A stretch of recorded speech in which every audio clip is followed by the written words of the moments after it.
Next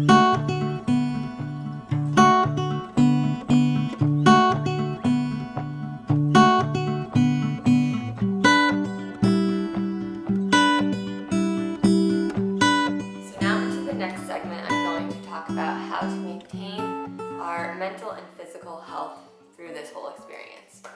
So I'll list several tips and go through those with you. So all of these tips I have practiced myself and have been keeping up with, so I can attest that they are very effective, and I feel like I could stay in quarantine forever based on the routine that I've set up. So the first tip is to maintain a consistent, healthy schedule. So to execute this, you're going to look at what your schedule looked like pre-quarantine. What time did you get up? What time did you start work? What time did you go to bed? When did you eat? Those types of things. Now, there is some leeway in this, but you don't want to completely change your routine. So for example, our schedule, Josh and I would wake up at 5 a.m., do our workout. We'd have about a few hours after our workout to do household chores, to slowly get ready for work, eat breakfast, things like that. So 5 a.m., that's pretty early. We would also be going to bed 9 o'clock, 9:30-ish each night. So while that's changed a little bit now, we have the flexibility to maybe start our workout at 6:30 or 7 and push it all back a little bit. It's still the same structure and outline that we had previously. And that really helps us be consistent with our sleep schedule, with our body's circadian rhythm, and that way when we go back to our normal routine, it's not going to be a huge shock, and we're going to be able to adjust and not be so depressed, like, oh, I'm waking up at 5, because we're still maintaining that schedule. So a lot of people may say, well, I'm staying up till 4 a.m. watching Netflix, waking up at 1 p.m. It's been great, it's been consistent. Yes, that is consistent, but is it really benefiting your mental and physical health? That's more of the questions that we want to ask ourselves and maintain a schedule that actually is benefiting us. For a lot of the country, a lot of people were on spring break right before all of this happened, so maybe giving yourself a week to enjoy yourself, watch Netflix, do those fun things might be really great. We all need those R&R times, but then to make sure that you're not maintaining that type of vacation mode schedule and really switching to your normal routine. It's going to be really important. Tip number 2 is to exercise daily. So this is really important for maintaining both mental health and more specifically our physical health. So this doesn't have to be full-on high-intensity workouts, but some form of exercise to get your heart rate up is really important.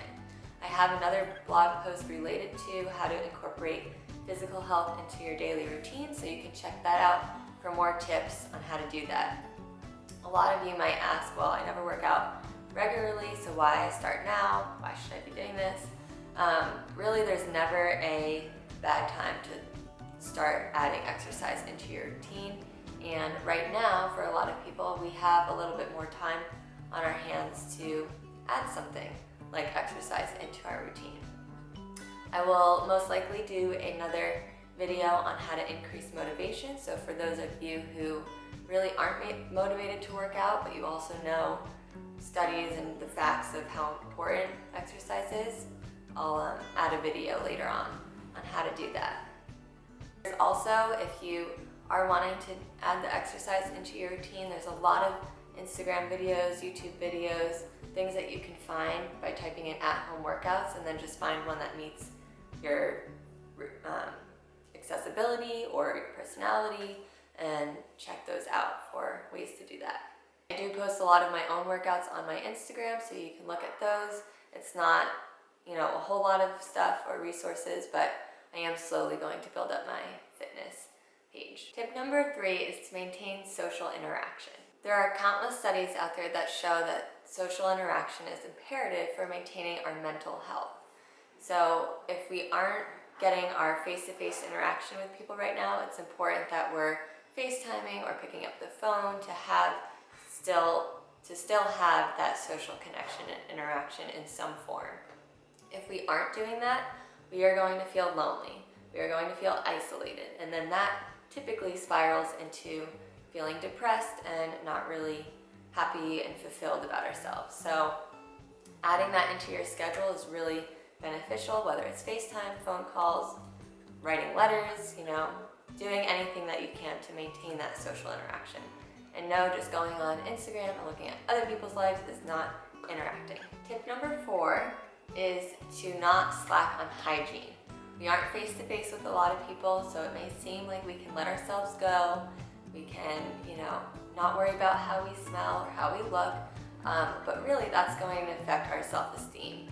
So I know personally, I have typically really curly hair, and if I don't wake up and shower, it looks really messy.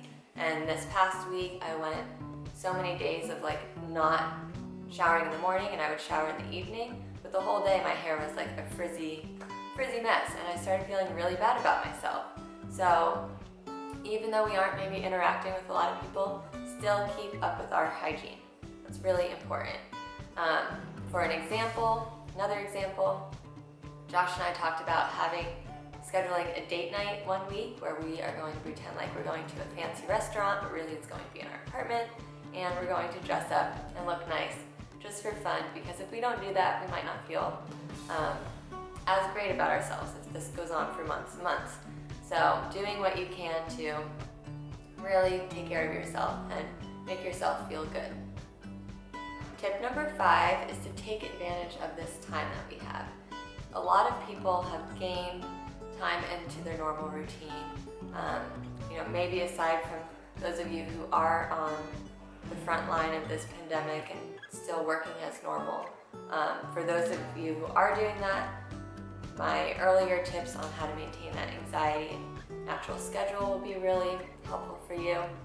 But for those of us who have a lot more time in our schedule, this is a great opportunity to add things into our routine and start making it a habit now. So, for example, one thing that I've been doing more is cooking. I normally don't have a lot of time to follow recipes and cook elaborate meals, so I'm trying to add that into my schedule now so I can get practice with it, really enjoy this new hobby, and then when I go back to work, I've established a way to add it into my routine and make time for it. So take advantage of the time, read books, do something, continue your education, do something that you really enjoy, and that will really help both our mental and physical health too, depending on what you pick as your hobby. So those are the main tips that I have. I'm sure there's millions more things that I can think of and more specifics as far as things that we can incorporate to do that, but what works for me really might not work for you. So in a general sense, I tried to just highlight the factors that really influence how we think and feel. So if there's any specific questions, you can let me know. I'm going to answer a few questions that I've received recently.